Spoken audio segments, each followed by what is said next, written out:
ইঁদুর হলো রাজা। একদিন একটা বোকাশোকা ইঁদুর খুবই খুশি মনে ঘুরে বেড়াচ্ছিল। সে বলছিল, আজ আমি রাজা, আমার মতো চালাক আর কেউ নেই। এই কথা শুনে পাশের বাঘ একটা গাছের তলায় শুয়ে হাসতে হাসতে বলল, তুই রাজা? হা হা, তোর মতো ছোট্ট একটা ইঁদুর রাজা হবে কিভাবে? ইঁদুর খুব রাগ করল। সে বাঘকে বলল, তুমি আমার ছোট দেহ দেখে ভুল করছো, আমি কিন্তু খুব বুদ্ধিমান। বাঘ তখন বলল, তুই যদি এত বুদ্ধিমান হোস তাহলে প্রমাণ কর। ইঁদুর একটু ভেবে বলল, ঠিক আছে, কাল আমি তোমাকে এমন একটা কাজ দেখাবো যা তুমি করতেই পারবে না।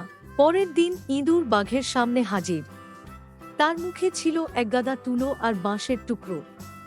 বাঘ অবাক হয়ে জিজ্ঞেস করল, এগুলো দিয়ে কি করবে? ইঁদুর হেসে বলল, আমি একটা আরামদায়ক বিছানা বানাবো। তুমি বানাতে পারলে আমি তোমাকে রাজা মেনে নেব। বাঘ তো হতবুদ্ধি, এত বড় শরীর আর মোটা মোটা থাবা দিয়ে সে তুলো ঠিকঠাক ধরতেই পারল না।